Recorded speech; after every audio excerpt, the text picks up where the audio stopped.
നമസ്കാരം. സുബിൻ പുഷ്പാങ്കദൻ ഡയലോഗ്സ്. ഇന്നത്തെ വീഡിയോ ലേസിനെസ്സിനെ കുറിച്ചാണ്. അല്ലെങ്കിൽ നമുക്ക് പല ആളുകൾക്കുള്ള ഒരു പ്രശ്നമാണ്, എന്തെങ്കിലും കാര്യങ്ങൾ നമ്മൾ തീരുമാനിക്കും, അത് പിന്നെ വിചാരിക്കും നാളെ ചെയ്യാം, അല്ലെങ്കിൽ മറ്റന്നാൾ ചെയ്യാം, അല്ലെങ്കിൽ പിന്നീട് ഒരിക്കലാവട്ടെ, അല്ലെങ്കിൽ നല്ലൊരു ദിവസം നോക്കി സ്റ്റാർട്ട് ചെയ്യാം എന്നൊക്കെ.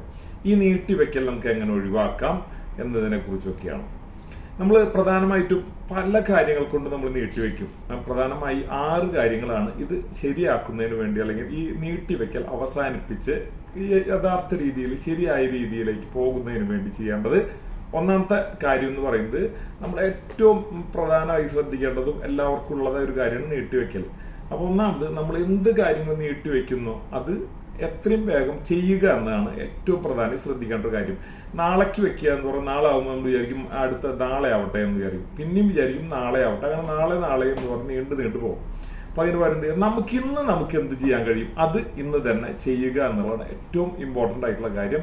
ഇന്ന് നമ്മൾ ഒരു സ്റ്റെപ്പെങ്കിലും വെച്ച് കഴിഞ്ഞാൽ നമുക്ക് നാളെ അത് കണ്ടിന്യൂ ചെയ്യാനും തുടർന്നു പോകാനും സാധിക്കും.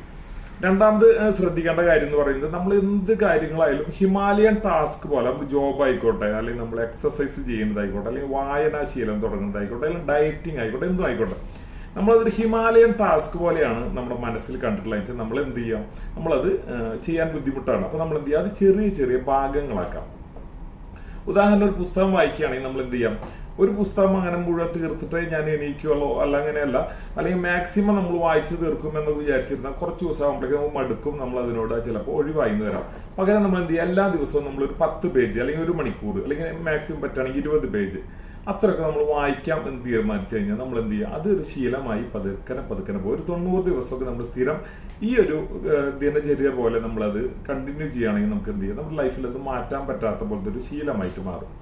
മൂന്നാമത്തെ കാര്യം എന്ന് പറയുന്നത് എന്താണ്, നമ്മൾ ഇതിൻ്റെ ഒരു ഡെഡ് ലൈൻ തീരുമാനിക്കുക. അത് വളരെ ഷോർട്ട് ആയിട്ടുള്ളതാവരുത്, വളരെ ലോങ് ആയിട്ടുള്ളതാവരുത്. നമ്മൾ എന്തുണ്ട്, ഓരോ ദിവസം നമുക്ക് ചെയ്യാവുന്ന ഒരു ജോലി, അല്ലെങ്കിൽ ചെയ്യാവുന്ന വായിക്കാവുന്ന, അല്ലെങ്കിൽ നമുക്ക് ചെയ്യാവുന്ന ഒരു അളവ് തീരുമാനിച്ചത് അതിനനുസരിച്ച് ഓരോ ദിവസവും നമുക്ക് എന്ത് ചെയ്യാൻ പറ്റും, നമ്മൾ അത് പ്ലാൻ ചെയ്യാം. അപ്പൊ നമുക്ക് എന്ത് ചെയ്യാം, കറക്റ്റ് ആയിട്ട് ആ ദിവസങ്ങൾ നമുക്ക് ചെയ്യാൻ പറ്റും. നമുക്ക് ഓരോ ദിവസവും അത്തരം കാര്യങ്ങൾ ചെയ്യുമ്പോൾ നമുക്കുള്ളിൽ ഒരു സാറ്റിസ്ഫാക്ഷൻ ആണ്, നമ്മൾ അത് ചെയ്തു, അല്ലെങ്കിൽ അത്ര പേജ് വായിച്ചു എന്നൊക്കെ നമുക്ക് സ്ഥിരമായി കഴിയുമ്പോൾ നമുക്കൊരു കോൺഫിഡൻസ് വരും, നമ്മളത് ശീലമാക്കും. അടുത്ത ഒരു രീതി എന്ന് പറയുന്നത്, നമ്മൾ പലപ്പോഴും പല ആളുകൾക്കും ഈ ബെഡിലിരുന്ന് വായിക്കുക, അല്ലെങ്കിൽ ബെഡിലിരുന്ന് വർക്ക് ചെയ്യുക, ലാപ്ടോപ്പൊക്കെ വെച്ച് ബെഡിലിരുന്ന് വർക്ക് ചെയ്യുക, അല്ലെങ്കിൽ ബെഡിലിരുന്ന് വായിക്കുക, അങ്ങനെ ശീലമുണ്ട്. ഇത്തരം കാര്യങ്ങൾ നമ്മൾ ബെഡിൽ ഇരുന്ന് ചെയ്യുമ്പോൾ നമുക്കത് പതുക്കെ ലേസിനെസ്, നമുക്ക് പതിയെ എടുക്കാൻ തോന്നും, അല്ലെങ്കിൽ നമുക്ക് ചെയ്യാൻ തോന്നില്ല. അല്ലെങ്കിൽ അത് കുഴപ്പമില്ല, നമ്മൾ ഓവർകം ചെയ്താൽ തന്നെ കുറെ കഴിയുമ്പോൾ നമുക്ക് ബെഡിൽ കിടന്ന ഉറക്കം വരാത്തൊരവസ്ഥ വരെ ഉണ്ടാവും. അതുകൊണ്ട് അത്തരം കാര്യങ്ങൾ ബെഡിൽ ചെയ്യുന്നുണ്ടെങ്കിൽ അതൊക്കെ എന്ത് ചെയ്യാം, ജോബ് ചെയ്യുന്നതാണെങ്കിലും അല്ലെങ്കിൽ വായനാശീലങ്ങളാണെങ്കിലും ഒക്കെ ബെഡിൽ അത്തരം കാര്യങ്ങൾ ഒഴിവാക്കുക. ബെഡ് കിടക്കാൻ വേണ്ടി മാത്രം ഉപയോഗിക്കുക. അപ്പോഴും നമ്മളുടെ ലേസിനെസ് ഒരു പരിധി വരെ മാറാവുന്നതാണ്.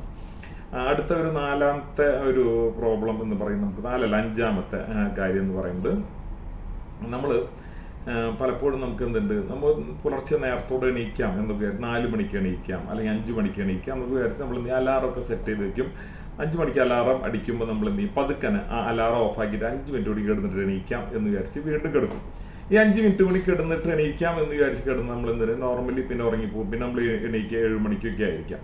അപ്പൊ അതുകൊണ്ട് എന്ത് ചെയ്യാം, നമുക്ക് ഒരു കാര്യം തീരുമാനിച്ചിട്ടുണ്ടെങ്കിൽ, അലാറം അടിച്ചിട്ടുണ്ടെങ്കിൽ സ്പോട്ടിൽ നമ്മൾ ഉണർന്ന് എണീക്കാം.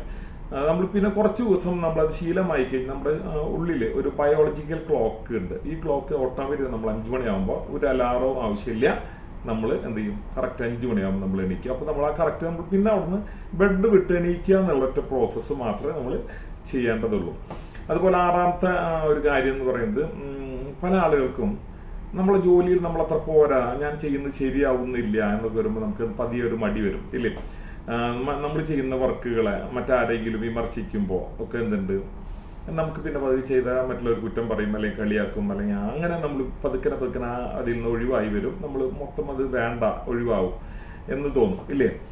അത് മാറാൻ എന്താ ചെയ്യുക, നമ്മൾ മനസ്സിലാക്കേണ്ട ഒറ്റ കാര്യമുള്ളൂ, ആരും ഒറ്റ അടിക്ക് മികച്ചവനായിട്ടില്ല. നമ്മൾ സ്ഥിരമായി ചെയ്യുന്നതിലൂടെയാണ് ആരും മികച്ച കഴിവുകൾ നമ്മുടെ ഉള്ളിൽ, ഒരു ജോബ് ആയിക്കോട്ടെ എന്ത് കാര്യങ്ങളായാലും നമ്മൾ അത് സ്ഥിരം ചെയ്യുമ്പോഴാണ് നമ്മൾ അതിൽ കൂടുതൽ വൈദഗ്ധ്യമുള്ള ആളാവുക. അപ്പൊ എന്ത് ചെയ്യുക, നമ്മൾ മനസ്സിലാക്കുക ഇത് ഞാൻ ഇപ്പോൾ തുടങ്ങിയിട്ടുള്ളൂ. നമ്മൾ ഘട്ടം ഘട്ടമായി നമ്മളതിൽ കൂടുതൽ കോൺസെൻട്രേഷൻ ചെയ്ത് വർക്ക് ചെയ്യുകയാണെങ്കിൽ നമുക്ക് എന്ത് ചെയ്യാം, കൂടുതൽ മികച്ചനാവാൻ കഴിയും. അപ്പോൾ നമ്മളെ ഓരോ നമ്മുടെ സ്റ്റെപ്സിനും മറ്റുള്ളവർ നമ്മളെ പ്രോത്സാഹിപ്പിക്കില്ല. നമ്മൾ മറ്റുള്ളവർ നന്നായി എന്ന് പറയില്ല, മറ്റുള്ളവർ എന്ത് ചെയ്യുക, കുറ്റം പറയാനാവും കൂടുതൽ ആളുണ്ടാവും. വളരെ വിരളമായിട്ട് മാത്രമേ നന്നായി എന്ന് പറയാൻ ആൾക്കാരുണ്ടാവും. അപ്പോൾ നമ്മൾ എന്ത് ചെയ്യുക, നമ്മൾ സ്വയം നമ്മൾ തീരുമാനം സൂപ്പറാ, നീ തകർപ്പനുണ്ട എന്ന് നമ്മൾ തന്നെ ഒരു സ്വയം അഭിനന്ദിക്കുക. അപ്പോൾ പതിയെ നമുക്കൊരു കോൺഫിഡൻസ് വരും, നമ്മളുടെ വർക്കുകൾ കൂടുതൽ മികച്ചതാക്കാൻ കഴിയും. ഇതൊക്കെയാണ് നീട്ടിവെക്കൽ ഒഴിവാക്കാനുള്ള ഏറ്റവും മികച്ച, ഏറ്റവും ചെറിയ രീതിയിൽ നമുക്ക് പറയാവുന്ന ഒരു 6 മെത്തേഡുകൾ. ഇന്നത്തെ വീഡിയോ നിങ്ങൾക്ക് ഇഷ്ടമായി എന്ന് കരുതുന്നു. അടുത്ത മികച്ച വീഡിയോയുമായി വീണ്ടും കാണാം. നിങ്ങൾ ഇഷ്ടപ്പെടുകയാണെങ്കിൽ എന്ത് ചെയ്യുക, ലൈക്ക് ചെയ്യുക, ഷെയർ ചെയ്യുക, സബ്സ്ക്രൈബ് ചെയ്യുക. Thank you for watching me.